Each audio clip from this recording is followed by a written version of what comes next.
Muy buenas noches, estimados eh, auxiliares de educación. Saludarlos a la mesa también que dirige, el profesor Marcos. Saludarlos efectivamente. Gracias por la invitación a este programa de capacitación. Es importante mencionar y saludar a cada uno de ustedes su presencia, porque se distingue de que solamente las personas que nos preparamos, nos capacitamos, nos actualizamos. Soy maestro y constantemente estoy en esa etapa y estamos en esa etapa. Constantemente capacitarnos, proyectarnos, capacitar en ese aspecto y que nosotros estemos preparados a lo que viene, a lo que nos vamos a enfrentar, ya sea a través de la normativa o la directiva que está presente, ¿no? Debemos de tener siempre, como dice, nuestro legajo personal. Y hoy día, antes de conversar con el profesor Marcos y les menciono, ¿no? Hoy día acabo de recibir un dato muy importante de la CONCITEG. Si ustedes entran a la página web, a partir de hoy día he sido reconocido como investigador, porque ya tengo las publicaciones establecidas. Ustedes entran a la página web de la CONCITEG y la van a poder visualizar. Está público. Con fecha de hoy día, con fecha de ayer 14, pero en la noche. Y hoy día me acaba de llegar la respuesta. Estamos en eso, y eso debe ser la proyección de ustedes. Ser competitivos en las áreas que ustedes se van a proyectar. En donde ustedes estén en el sector, en el nivel, entendiendo que los que están aquí presentes son auxiliares de educación de gran parte del país. Esta virtualidad nos está enseñándonos muchas cosas, y nos distingue en nuestras actividades, nos distingue en nuestro quehacer mismo. El tema de hoy día que me ha tocado con ustedes compartir, y un poco al final vamos a dialogar. Es algo muy importante porque yo soy maestro y a mí me gusta dialogar con las personas, decirles a Stephanie, a Imelda,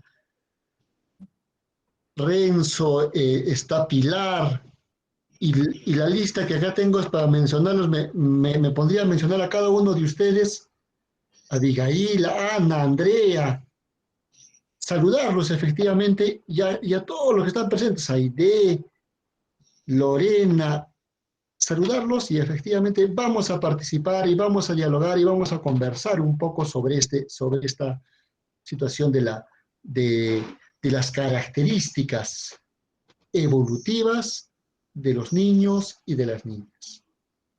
Algo que debemos empezar a proyectarnos. No es igual la educación inicial hace 10 años que ahora. Cuando nosotros hemos ido al inicial, no es igual lo que nos enseñaban o lo que trabajaban antes que ahora. Ha habido algunos cambios. Permítanme presentar mi pantalla y voy a compartir con ustedes y vamos a entrar casi al final a hacer un diálogo, a poder interactuar. Es importante. De repente la tecnología, tratar de tener el internet más estable, trato de tener el internet directamente desde el celular, porque a veces el internet de la casa, pues lo utilizan varios y prefiero tener el más estable, pero si me llaman también se va a cortar un ratito, pero lo voy a desconectar para que no reciban muchas Buenas llamadas. noches. Buenas noches, Sara, buenas noches. Y a todos ustedes, efectivamente. Yo estoy acá desde la ciudad de Arequipa y vamos a realizar, voy a compartir con ustedes para que ustedes podamos trabajar esta parte. A ver, voy a entrar a esta parte. Me confirman, por favor, si ya se puede apreciar. Va a ser muy importante. Voy a compartir ventana. A ver.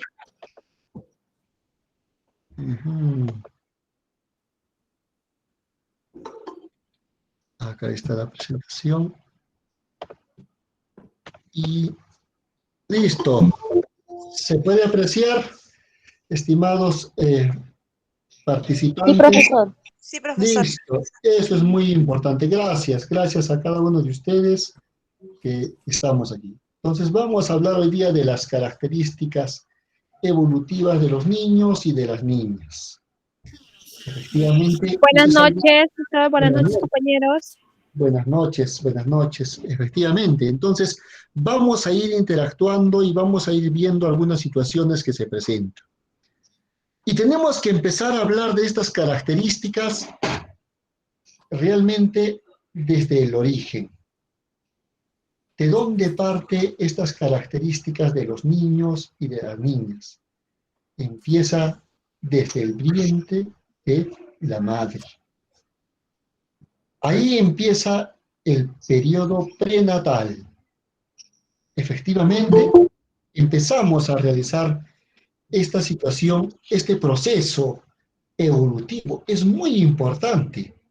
Es muy importante, y ustedes que conversan, estoy muy seguro que conversan con los padres de familia y ven a las mamás en estado de gestación, de repente ya por su segundo hijito, y ven y se ponen a observar, y pues desde el periodo prenatal debemos de empezar a tener ese proceso, esas características que debemos de tener. La fase germinal, la fase embrionaria y la fase fetal. Recuerden, esas son las características del periodo prenatal, en cada una de sus definiciones que ustedes lo pueden ver. De las 2 primeras semanas, de la segunda a la 8ª semana y de la 9ª semana hasta el nacimiento. Es muy importante que ustedes puedan identificar esta situación, este proceso de crecimiento, estas características que vamos a mencionar. Y ahí tenemos el periodo postnatal. Ya empieza desde el nacimiento. Por eso es que en el hospital lo llaman área de neonatos. Allá es el periodo neonatal. Desde el nacimiento hasta las 2 semanas. Empieza ya a realizar algunos aspectos. Ahí podemos identificar, ¿no? Por eso es que nos toman la situación de la talla, el peso, es muy importante. El tamaño, la piel, es muy, muy importante ver esos detalles, ¿no? Y donde ya empezamos a interactuar, efectivamente, es en la primera infancia. La edad del lactante y la edad del destete, hasta los 2 años. Entonces, ahí ya empezamos, ya estamos entrando, miren, y algo que les menciono, ¿no? Cada imagen que ustedes ven, que yo he puesto, y de verdad, yo he creado las diapositivas, yo no acostumbro a bajarlas y todos, no, yo diapositivas parte por parte. Y cada diapositiva y las imágenes que pongo ahí significa algo, tiene una razón de ser. Y menciono aquí y lo señalo en ese aspecto. Voy a mover esto un poquito más allá para que no nos incomode. Y efectivamente, ustedes pueden ver aquí un periodo evolutivo. Desde que nace, empieza a caminar, empieza a ser niño, empieza a ser joven, empieza a ser adulto y empieza a envejecer. Todo este periodo es el periodo postnatal, porque ya nació. Entonces, y ahí nosotros podemos ver la segunda infancia, la niñez, la preadolescencia, la juventud, la madurez y la vejez, en cada uno de los años que menciono ahí. Y por supuesto, cada uno de ellos tiene su concepto, su propia situación de cómo se lleva a lo largo de la vida. Pero para eso también está la situación de los sistemas corporales, desde cuando empiezan a tener la primera infancia, ¿no? Efectivamente, es algo muy importante es algo muy importante la interacción. Entonces, debemos de tener en cuenta ese aspecto. Ya los niños empiezan a socializar, empiezan a reconocer el entorno. Entonces, eso es muy importante que debemos de tener en cuenta. A ver, vamos a seguir avanzando. Características de la infancia y niñez. Ahí viene la situación, características básicas. ¿Qué características debemos de tener como base? La actividad motriz. Y esto es lo que también hacen ustedes en las instituciones. El niño va pasando a una actividad motora, cada vez más voluntaria. ¿Por qué digo más voluntaria? Porque se empieza a independizar. Ustedes muy bien saben que cuando va el primer día a clases, cuando son nuevos, no quieren entrar, ¿no? Sería interesante grabar a los niños cuando van en inicial, cuando van a primaria, cuando van a secundaria, cuando van a la universidad. Y enseñarles en ese momento, mira cómo ha sido tus características, cómo has evolucionado. Pero a veces nosotros los padres no recogemos esos puntos. De repente algunos sí. Yo sí he visto algunos, de repente hasta fotos, ¿no? Pero ahora esas cosas, ¿quién nos cuenta? Los abuelos, las experiencias de los abuelos les cuentan a los nietos. Ah, mira, sí ibas al inicial, ¿no? Ya cuando son mucho más mayores. Entonces, esas actividades se vuelven voluntarias. Empiezan, ¿no? Empiezan a tener un progreso, ganar precisión del control propio de su cuerpo y sus movimientos. Eso es importante. Acceso a la escritura. Empiezan a hacer sus primeros trazos, ¿no? Y en el nivel inicial, ¿cuál es la parte muy importante? Uno, reconocer efectivamente el gesto corporal, a jugar, a compartir, a socializar. Es algo muy importante que se tiene que realizar. Y para eso es la actividad motriz, que viene de la palabra movimiento, de entrar en esa situación de interactuar, de jugar, de realizar actividades físicas. Y ahí viene la actividad del lenguaje, la segunda parte. Y ahí muestro una situación muy importante. Miren cómo está la profesora aquí. Ahí es donde empieza cómo uno tiene que hablar. Cuando a veces les empiezan a decir cómo se tiene que pronunciar mamá o papá o juego, o sea, la forma correcta. Y ahí empieza la situación del habla, que hay que distinguir, ¿no? La percepción de los sonidos. Para conseguirlo, el niño pasará por varias etapas, por supuesto, para saber qué situaciones, qué percepción de los sonidos podemos encontrar. Vaya, ¿cómo percibimos esa parte? La pronunciación, la producción de los sonidos del habla. Entonces, empezamos a entender, a ver, cómo interactúa el niño, cómo habla, la forma, cómo tiene que ser. Por supuesto, ahí encontramos varios problemas. Seguramente ustedes trabajarán con niños que a veces no hablan correctamente, que a veces no pueden hablar bien. Van a encontrar situaciones. Pero miren cómo estamos desgregando todas las características esenciales que debe de tener el niño. Los primeros pasos del lenguaje. Entonces, empieza a hacer esa situación. Empieza a balbucear, a decir.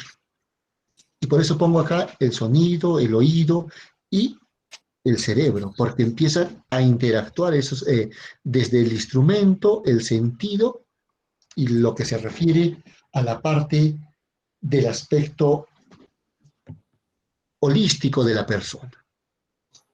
Entonces, es importante para mejorar, ¿qué cosa? Nuestra pronunciación y hacerlos que ellos pronuncien correctamente. A veces si nosotros, cuando hablamos a los niños y les enseñamos erróneamente a pronunciar, ellos lo van a seguir repitiendo, hasta que alguien le diga de repente en la primaria, así no se pronuncia, o así no se habla. Entonces va a depender mucho ese aspecto. Esta tablita deben conocerlo ustedes, seguramente. ¿Dónde viene esta tablita? ¿En dónde está? En el carnet que les dan desde cuando empiezan a vacunarse, ¿no es cierto? Empiezan a esta tabla donde dice, ¿no? El desarrollo motor, el desarrollo cognitivo, el lenguaje y la comunicación, el aspecto social emocional, que deben de tenerlo. Esto también tiene que saber el padre de familia. Tiene que saber cómo está evolucionando su niño. Y ustedes, efectivamente, estoy seguro que en las reuniones de los docentes mencionarán, a ver, ya tenemos un niño de 2 a 4 años. ¿Qué debe tener un desarrollo motor? Ah, muy bien, voy por acá. Dice, puede lanzar una pelota en alto e incluso saltar en un solo pie. ¿Tiene esa capacidad? ¿Puede realizar esa capacidad? Entonces ahí van a poder identificar. Entonces cuenta con un desarrollo motor. Muchos con este indicador, ¿qué puede hacer? Y ustedes también pueden mencionar, ¿qué puede hacer con este indicador la profesora? Ah, puede hacer su rúbrica. Ahí está. Puede trabajar la rúbrica para los niños. Algo muy importante, ¿no? En el aspecto cognitivo, es capaz de comprender conceptos más complicados. Su memoria se consolida. A ver, si le cuentas hoy día algo, a ver mañana si lo recuerda. O que te lo cuente, pero con sus propias palabras. Entonces, ya estamos desarrollando una competencia. Y nos va a mostrar eso. Es importante tener y conocer esta tablita. Estoy seguro que en el currículo nacional es estas indicaciones donde los desglosa. Entonces, eso les va a permitir identificar cómo está evolucionando el niño o la niña. El lenguaje y la comunicación. Tiene un lenguaje con alrededor de 1000 palabras. ¿Y cómo identifican? A ver cómo conversa, el diálogo, la interacción que hace a través, cómo se comunica con sus compañeros. Empiezan a tener esta tabla comparativa del desarrollo del niño. El aspecto social y emocional. Es más independiente y disfruta de la autonomía. No tiene dominio pleno de sus emociones, aunque se comunica mejor. ¿Por qué mencionamos que no tiene dominio de sus emociones? Porque cualquier persona a un niño lo puede hacer asustar y lo hace llorar. A través de un grito, a través de una... Entonces, ustedes van a poder identificar. Pero sí empieza a disfrutar su autonomía. Su autonomía, cómo se comporta. ¿Listo? Estamos orientándonos desde el punto de 2 a 4 años. De 4 a 8 ya tiene otras características un poco más en esta tabla de indicadores, por supuesto. Me estoy refiriéndome en el siglo donde están normalmente de 3, 4 años, ¿no? Entonces están orientados ahí. ¿Sí? Eso es importante. El desarrollo social. ¿Por qué es tan importante este punto, el desarrollo social? A través del juego se cumple el primer proceso de socialización, que permite un desarrollo interior de la inteligencia y del lenguaje, siendo cada vez menos una expresión de egocentrismo. Pero usted, profesor, ¿y esta pandemia qué consecuencias nos va a traer? Han estado encerrados en el 2021, 2020 y 2021. Y ahora está ocurriendo algunas situaciones en algunas instituciones. Por acá en la región cierran por la situación de que encuentran algunos casos. ¿Y cómo vamos a combatir esta parte del desarrollo social? ¿Cómo lo vamos a realizar? ¿Qué debemos de realizar? ¿Qué actividades? Llevar el punto de desarrollo social, debemos de jugar, pero el juego tiene que ser razonado. O sea, ¿por qué juegan? Enseñarles a decirles, a ver, ¿por qué persiguen ahí a la pelota? Porque solamente la pelota es un objeto de juego.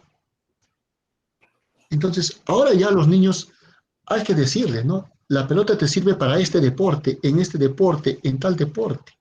Hay tipos de pelota, en la pelota de repente para jugar tenis, la pelota para jugar básquet, fútbol. Hay que mencionarles. Ellos ya lo entienden. Entonces, el juego se orienta desde la escuela. Debería servir de un complemento necesario del juego autónomo. ¿Para qué? Para que el niño, en todas sus condiciones más espontáneas, o sea, él tiene que salir, él tiene que expresarse y subrayar esa parte de incrementar las seguridades, porque al ser el niño cada vez seguro, les va a permitir tener autonomía. Una nueva disposición hacia un nuevo rumbo. Ser autónomos. Ese es el punto de partida. El desarrollo afectivo. Miren, ahí les pongo una carita de un niño triste. Y en el otro lado les pongo una carita de un par de niños que están muy contentos. Totalmente opuestos, ¿no? Ahí hay un enlace de desarrollo. El desarrollo afectivo. El apego, ¿no? Los primeros lazos afectivos, que no es el padre ni la madre, son ustedes. Son ustedes ese gran desarrollo afectivo que influye de forma decisiva en la eficacia con que los padres e hijos logran influir mutuamente y mostrar conductas sociales adaptables. Ese desarrollo afectivo está bien enlazado del apego. De repente hay un micro que está interfiriendo. A ver, vamos a ver qué es lo que está, para que podamos escuchar claramente. A ver, por acá. A ver, vamos a ver. A ver, para que no nos... no lo puedo identificar el micro. Acá está el micro. Parece que sea...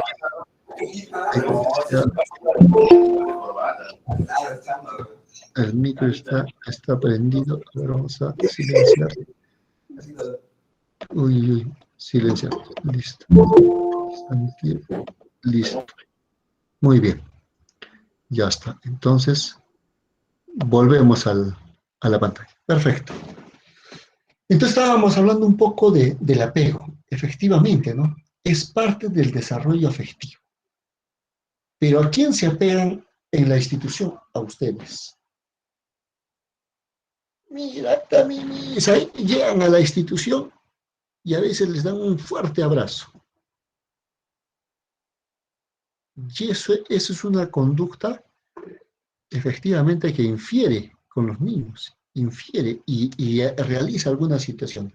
Creo que alguien está ahí. A ver, creo que... Ya, perfecto, sí. Se siente con mucha confianza, por supuesto, Maricel, efectivamente. Entra en confianza. se siente, habían escrito, es que como yo estoy mirando la diapositiva, no pude ver bien, pero ahora ya voy a poder ver los mensajes, ¿no? Y Lili mencionaba, el niño aprende jugando y su cerebro va desarrollando, por supuesto. Y tiene que ir desarrollando, entre más juega, el niño empieza a buscar un entorno. Y hay que ponerles juegos lógicos ahora, juegos estratégicos, positivos. Por eso es que ahora en la educación se le llaman las salas de estimulación temprana, las salas de psicomotricidad. Claro, estimular con juegos. En las facultades y en las universidades, en los institutos pedagógicos, se está implementando toda esta situación, porque ya tiene que cambiar. Tenemos que entrar con ese punto de vista de esos juegos más interactivos que puedan desarrollar y que puedan implementar. Entonces, eso es importante. Y ahora vamos a entrar netamente a las etapas. Las etapas del desarrollo evolutivo. Etapas del desarrollo evolutivo de un niño de 3 a 6 años. Y acá menciono una parte muy importante. La intuición, el lenguaje, el leer y el escribir. El dibujo. Eso está dentro del desarrollo, y por supuesto la parte introductiva, que es el desarrollo psicológico y el desarrollo motor. Este proceso, efectivamente, tiene ciertas capacidades y ciertas características muy importantes. Podríamos afirmar que es verdaderamente la edad de oro. ¿En qué sentido podemos mencionar esta parte? ¿En qué sentido?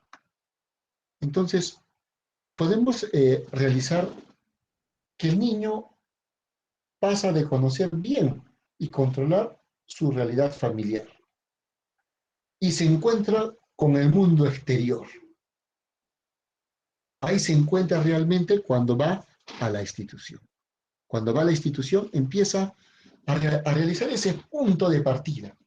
Pero para eso llegamos al 1.2, donde dice la intuición, que es una característica fundamental en este periodo.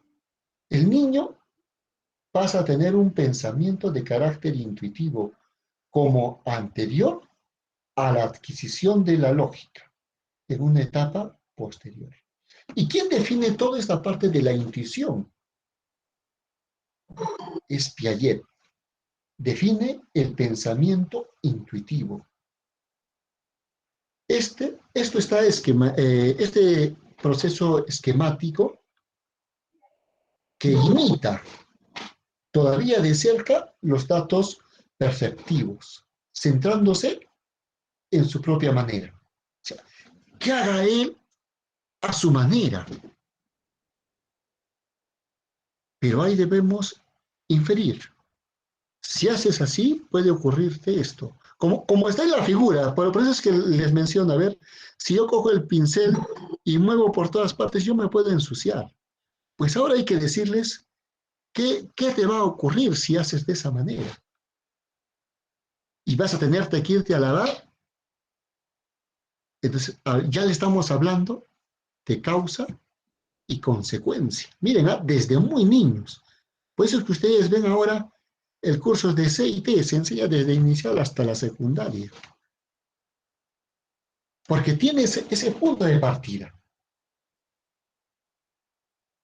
Porque realmente todo lo que ustedes hacen en las actividades se va a ir reflejando, sino en cada uno de los niveles, en cada una de las etapas de este desarrollo evolutivo. Entonces, eso es lo que normalmente podemos decir de la parte de la intuición. Entonces, ¿y qué es lo que de ahí viene? ¿No? El lenguaje. A lo largo de esta etapa, el lenguaje hará progresos. Poco a poco se irá convirtiendo en un adecuado sistema de comunicación. y de intercambio entre otros, especialmente con el entorno, con ustedes, con sus padres. Es bonito decir, no, mira, ya mijito, pues ya mi niño, cuando viene a la institución, saluda, se despide, conversa con sus compañeros, y eso es un avance grande. Ya tiene un trato, es más caballero, ya se siente tanto el niño como la niña, ¿no? Entonces empiezan a ver ese desarrollo, ¿no? Un poco más adelante podría incluso interactuar con las personas. Por eso es que ustedes ven a veces a muchos niños ya desde los 3, 4 años, 5 años, empiezan a recitar, empiezan a dar conceptos. ¿Por qué? Porque efectivamente, ¿no? El lenguaje les ayuda bastante en ese aspecto, ¿no? Poco a poco el lenguaje irá perdiendo el carácter eh, y con lo que irá adquiriendo su dimensión social. Va a ir incrementando esa parte y le sirve como un sistema de comunicación y de intercambio con otras personas, con su entorno. A ver, le dicen a un niño, corre, conversa con la directora. Normalmente cuando le dicen eso, el niño tiene miedo. Pero si empieza a dialogar, a conversar, efectivamente una autoridad, pero si vas y la saludas, le conversas, empiezan a interactuar. Conversa con el policía. Y ahí es importante. Cuando ustedes inviten a autoridades policiales o de su entorno, del contexto social de la institución, ahí apliquen esas estrategias de lenguaje, apliquen esas formas. De ahí, por ejemplo, pasamos a lo que es leer y escribir, ¿no? El niño en esta etapa hace sus primeros intentos de escribir su nombre, ¿no? Empezamos en ese aspecto, ¿no? Trabajamos en eso, es algo muy importante, que los niños se interesan por la escritura, sobre todo escribir sus datos, de su nombre, de su hermano, de sus amigos, de sus padres, y empiezan a leer, empiezan a identificar las letras. Primero se le dice, la letra efectivamente es una figura, pero se va convirtiendo en una letra. Entonces, ahí es donde empiezan a interactuar, empiezan a pensar. Y en el último punto es el dibujo. El dibujo es importante. ¿Qué desarrolla el dibujo? Efectivamente, el dibujo es muy importante. Lo que ellos dibujen, efectivamente, empieza a salir de su imaginación, de la parte holística del ser humano.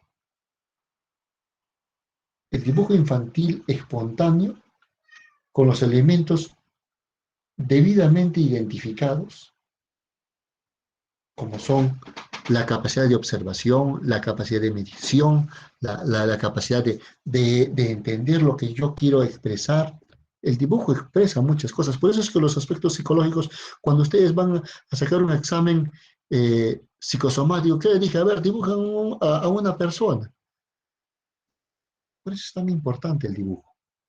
Es muy, muy importante. Y los niños deben de conocer ese aspecto, de conocer e identificar ese proceso de poder hacer dibujos y preguntarles, ¿no? A ver, ¿qué has dibujado?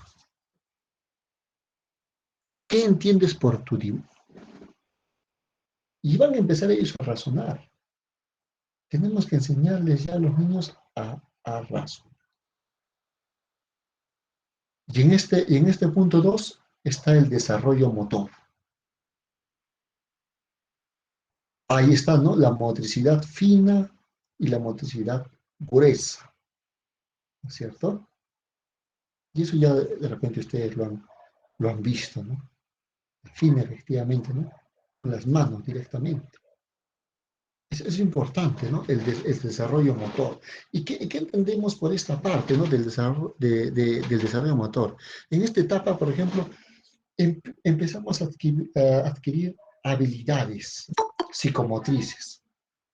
La palabra psicomotriz supone dos dimensiones estrechamente relacionadas. El desarrollo de la motricidad humana no puede acontecer fuera de los vínculos humanos, aunque tampoco sin el crecimiento de los huesos y los músculos, porque empiezan a crecer.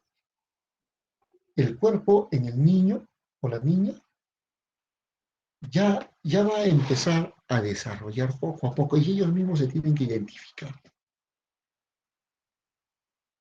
Efectivamente, a medida que ellos van creciendo, van viendo su entorno, también su cuerpo va a ir desarrollando. Y esta situación, por ejemplo, empezamos en el desarrollo motor. A veces cuando nosotros en una actividad pedagógica le decimos empuja la caja y le ponemos un peso y de ahí le aumentamos el peso. A ver, ¿cuánto es su desarrollo motor en fuerza? Las posiciones, ¿no?, de rotación. Y de ahí empezamos a medirlo, ¿no? A ver, quiero saber tu estatura. Y los mismos niños empiezan a sentirse que tienen que crecer. Eso es lo que nosotros vemos en esta primera etapa del desarrollo evolutivo. Tenemos que ver esas características. El desarrollo social, el comienzo de la socialización.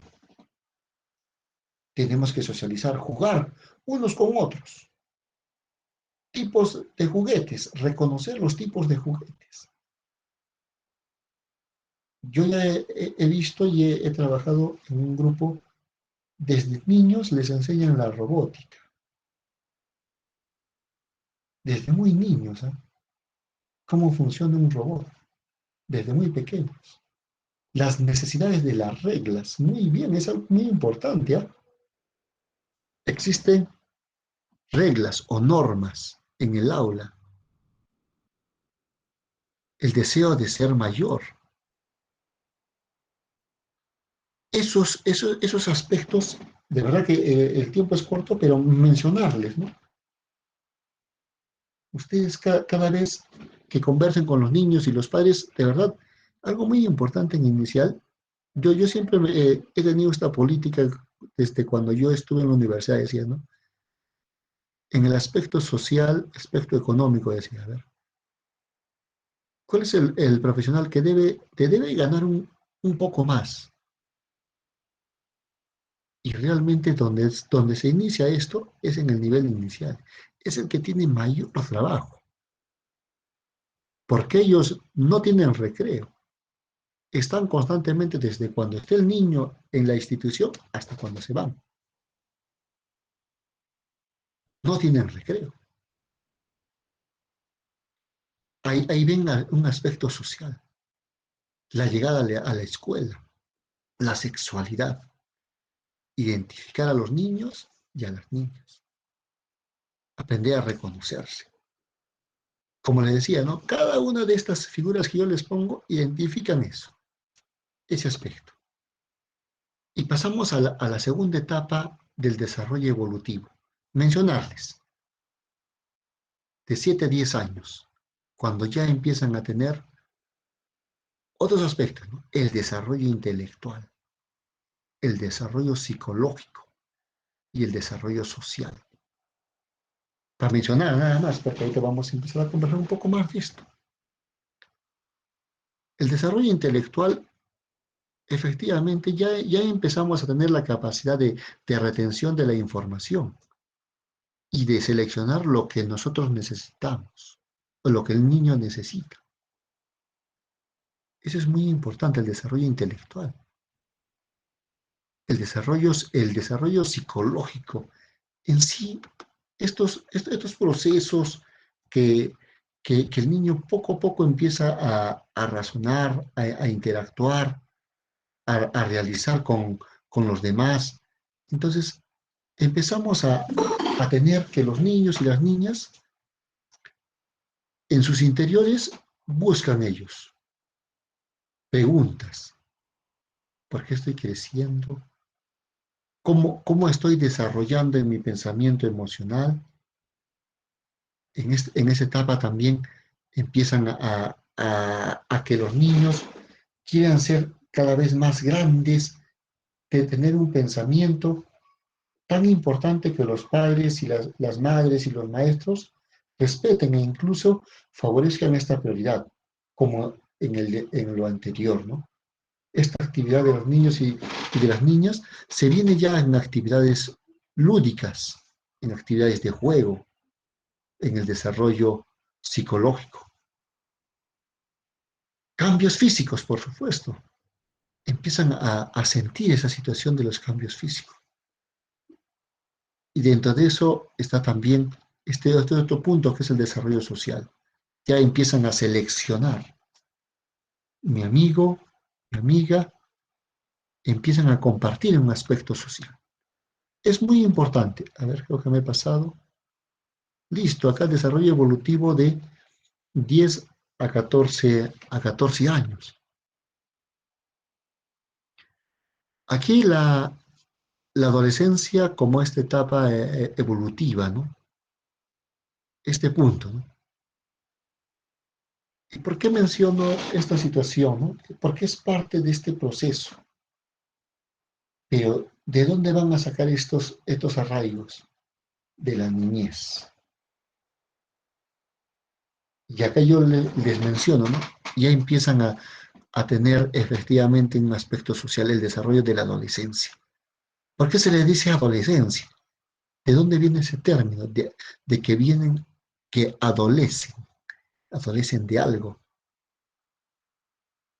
¿Por qué? Porque se les vienen las preguntas encima, en todos los aspectos, sexuales, psicológicos, en, en aspectos comunicativos, y miran en su entorno, ¿no? ¿Qué ocurre en la familia? ¿Qué ocurre en la escuela? Empiezan a hacer las críticas, porque ellos van a adolecer ¿de qué?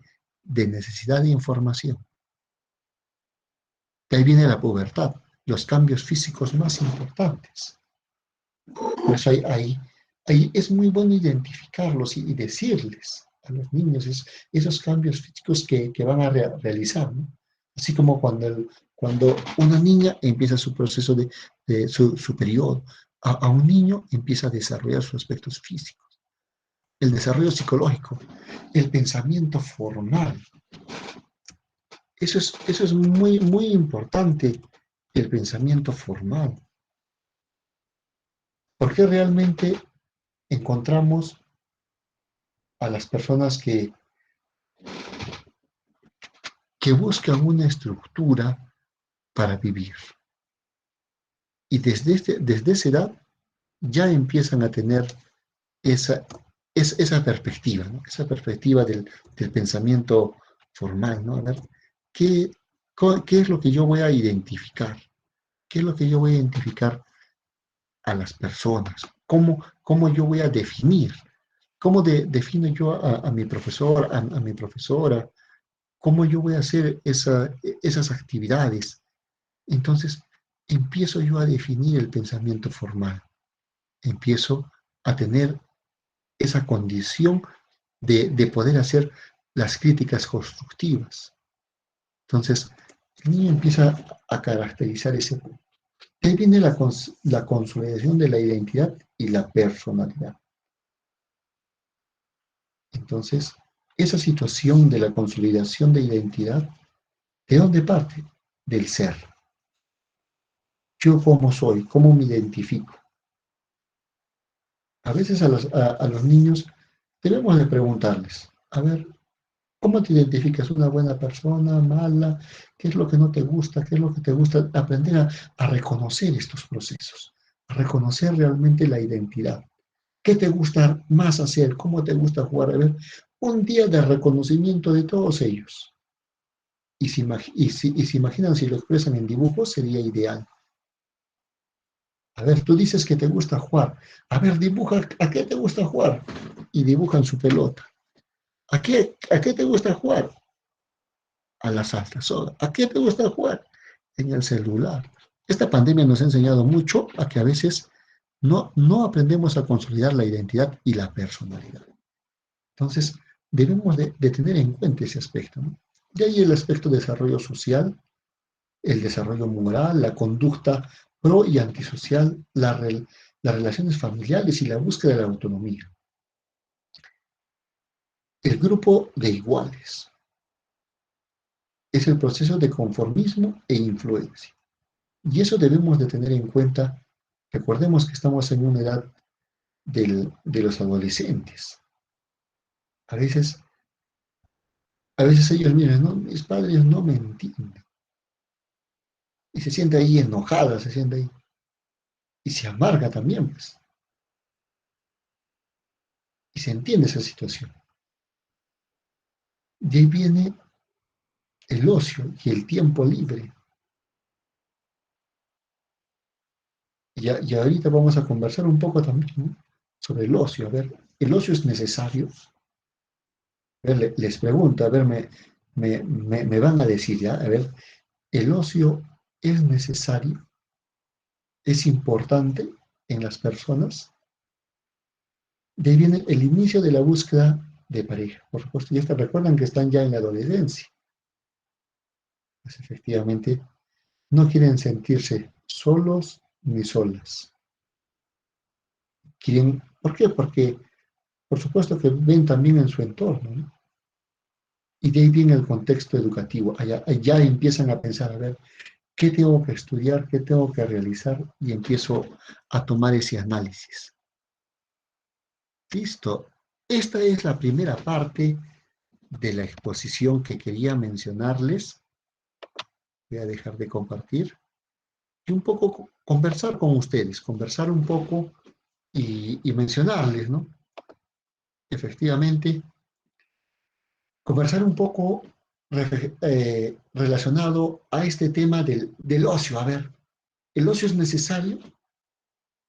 ¿Alguien me puede levantar la mano? De repente o voy a poder mencionar a alguien.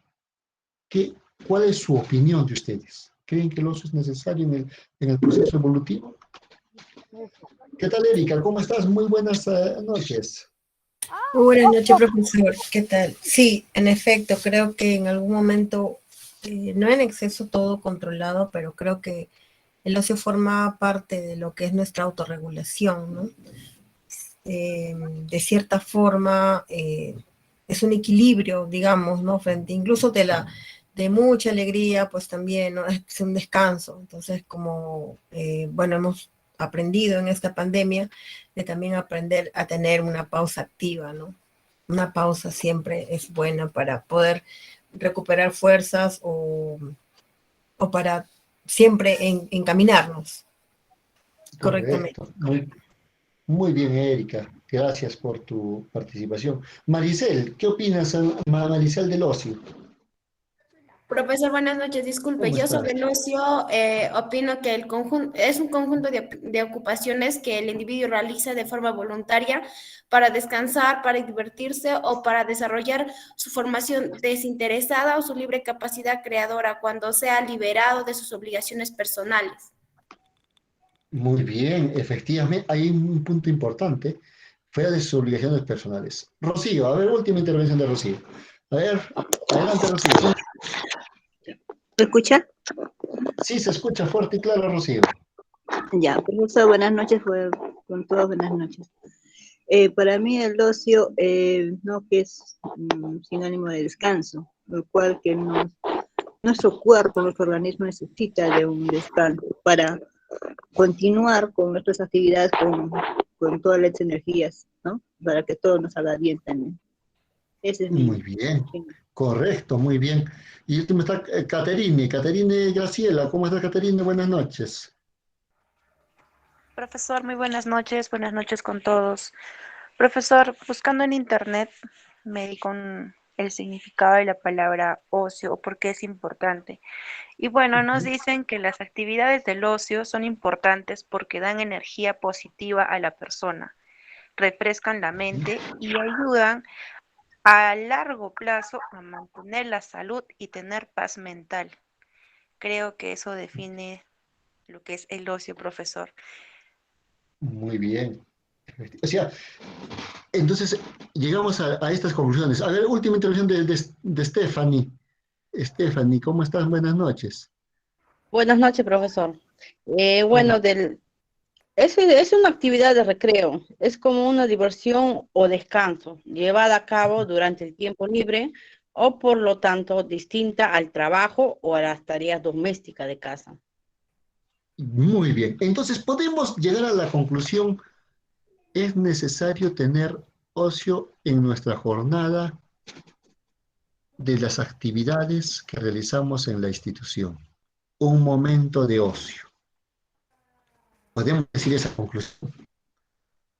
Y decirles a las profesoras, a la directora, hagamos un poco de ocio, controlado, efectivamente estructurado, que nos va a permitir identificar ese aspecto. ¿Por qué? Porque ya lo han dicho, o sea, es una actividad de recreo, es una actividad que rompe un poco el esquema de la rutina.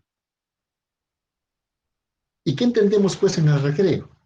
Pues cuando los niños salen al recreo, ¡yeah, recreo! Y empiezan a salir los niños.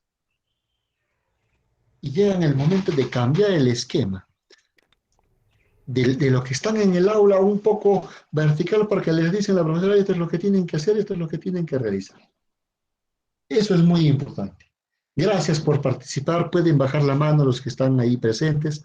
Gracias, efectivamente. Para que no se cansen, efectivamente, ¿no? Para que no se, ¿no? Si están todo el día, imagínense que estuvieran todo el día en esos aspectos de las situaciones pedagógicas y no habría un momento de ocio, sería terrible. Es necesario. Entonces ya no lo pongan en la situación recreo, no. Pónganlo en la situación ocio, pero a veces los padres de familia lo van a entender mal, ¿no? Ah, no, si los profesores no van a hacer nada. Maricel, ¿cómo estás? Levantate la mano, Maricel. ¿O te equivocaste de repente? Ya, no se preocupe. Muy bien. Estas características, efectivamente, dice, el ocio es un tejido que queda fuerza y estructura a los huesos. Perfecto. Reduce los niveles de estrés. Momento de relajación. Listo. Es un momento de relajación, Margot. Tienes toda razón. Maricel. Sí, Profesor, levántate la mano. Sí, profesor, adelante, Maricel. quería opinar sobre respecto sobre el ocio, que en el recreo ya no se llamaría como recreo, porque los niños cuando salen en recreo mayormente dicen yes, como usted dijo, por ejemplo, se toman un tiempo libre donde ya más pueden jugar, pueden distraerse o pueden comer, si no sería como un refrigerio, porque ya que las clases lo pondríamos un poco dinámico con juegos, por ejemplo, le podríamos enseñar a los niños con canciones o así, pero estimulándoles, pero no que no sea tan aburrida la clase para que no sean tan cansados, porque otros se estresan y a veces hasta no quieren estudiar. Muy bien. Por ejemplo, en la pandemia, he visto que en inicial dictaban pues 2 horas, ¿no? Y normalmente les enviaban unos videos por WhatsApp. El WhatsApp ha sido una herramienta, una plataforma virtual que ha servido de mucho en esta pandemia. Algunos docentes, algunos de ustedes ayudaban y contribuían en ese aspecto, en realizar esos materiales educativos. Algunos se filmaban, algunos interactuaban. Estoy seguro que los mismos niños decían, miren, ahí está mi profesora, y algunos tocaban la pantalla, ¿sí? ¿Eso qué quiere decir? Que quieren acercarse a ustedes, que quieren tocarla, así como cuando van al colegio, la profesora y les dan su abrazo. Pero no se podía hacer porque estábamos en plena pandemia. Estábamos en esa actitud. Lili, ¿cómo estás, Lili? Buenas noches. Buenas noches. Bueno, mi aporte puede ser que son procesos de pensamientos y conductas que reflejan el esfuerzo de cada niño. Por supuesto. ¿Sí? ¿Oye? Sí, se te escucha claro, Lili. Efectivamente, ¿no? Son conductas que realmente toman, ¿no? Son conductas que se dan en ese aspecto que poco a poco esta pandemia nos ha enseñado y debemos de enseñarles a los niños a valorar a valorar el aspecto social. ¿Listo? A valorar el aspecto social.